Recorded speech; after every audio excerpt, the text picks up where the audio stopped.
নমস্কার, সোনার স্বপ্নে রান্নাঘরে আপনাদের সবাইকে স্বাগত।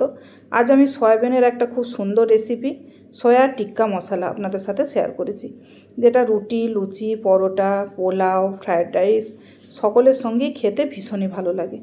তো এটা তৈরি করার জন্য আমি এখানে সয়াবিন যেটা নিয়েছি, সয়াবিনটাকে আমি গরম জলে ভিজিয়ে রেখেছিলাম, তারপরে জল ছেঁকে এটাকে একদম শুকনো করে নিয়েছি। আর এখানে ক্যাপসিকাম আর টমেটো চৌকো চৌকো করে বানিয়ে নিয়েছি। আর এখানে বেসন, চিনি, লবণ, টক দই, গরম মশলার গুঁড়ো, আর এখানে কাশ্মীরি লঙ্কার গুঁড়ো, ধনের গুঁড়ো, জিরের গুঁড়ো, হলুদ গুঁড়ো, কসুরি মেথি, কাঁচা লঙ্কা দুটো ভাঙা আছে, তেল, গোটা গরম মশলা, আর এখানে আদা, কাঁচা লঙ্কা, টমেটো রাখা রয়েছে।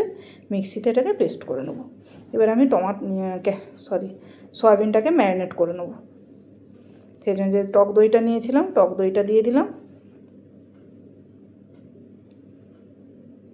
এবার এতে যে মশলাগুলো নিয়েছিলাম পরপর দিয়ে দেবো। গরম মশলার গুঁড়ো আর যে গুঁড়ো মশলাগুলো সব নিয়েছিলাম ওগুলো সবই দিয়ে দিলাম। হলুদ গুঁড়ো, জিরে গুঁড়ো, ধনের গুঁড়ো, কাশ্মীরি লঙ্কার গুঁড়ো, কসুরি মেথিটা দিয়ে দেবো, 1 চামচের মতো ছিল। কাঁচা লঙ্কাটা দিয়ে দেবো। কাঁচা লঙ্কা আমি টমেটোর সাথে বেটেওছি, আবার এখানেও দুটো দিলাম। আর যে বেসনটা নিয়েছিলাম বেসনটাও দিয়ে দেবো। অল্প চিনি দিলাম, একদম কম করে, যেহেতু টক দই ওই জন্য চিনিটা দিলাম। আর লবণটাও পরিমাণ মতো দিয়ে দিলাম। দিয়ে এগুলোকে খুব ভালো করে মেশাবো। আর এর সঙ্গে সর্ষের তেলও দিয়ে দিলাম আমি। এটা সর্ষের তেলেই খুব ভালো হবে, আপনারা সর্ষের তেল দিয়েই এই রান্নাটা করবেন। দেখুন মশলাটা আমি রেডি করে নিয়েছি।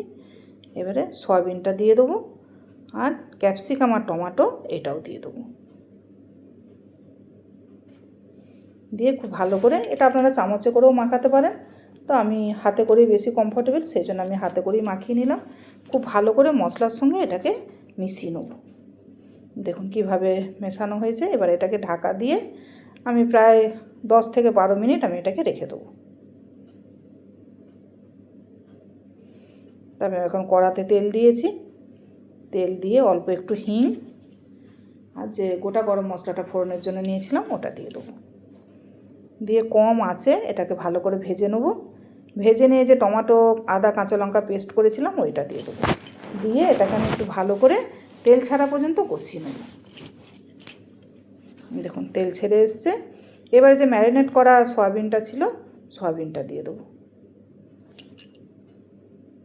সয়াবিনটা দিয়ে আর এই বাটিটা ধুয়ে কিছুটা জলও এর সঙ্গে দিয়ে দেবো। আর এই পুরো রান্নাটা কিন্তু একদম কম হিটে হবে, তবে এটা দেখতেও সুন্দর হবে, খেতেও সুন্দর হবে, আর রান্না করতে করতে সেদ্ধও হয়ে যাবে। বাটিটা ধুয়ে ওই বাটি ধোয়া জলটা, মশলার জলটা ওইটা এর সঙ্গে দিয়ে দিলাম।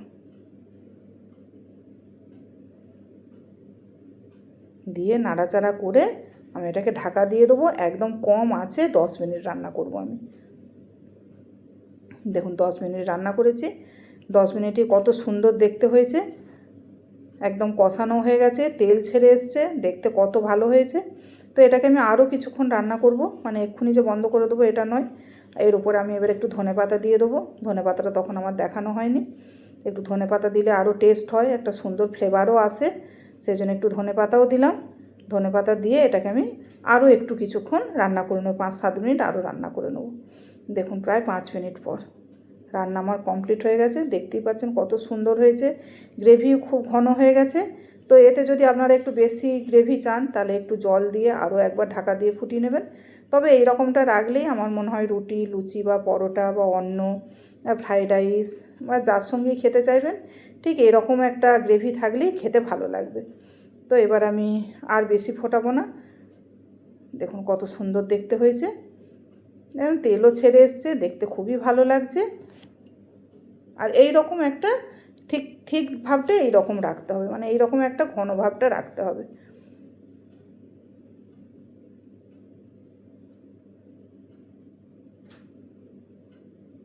আপনারা চাইলে একটু জল দিতে পারেন, কিন্তু না দেওয়াই ভালো। এই রকমটাই রেখে দেবেন আর কম আছে পুরোটা রান্না করবেন।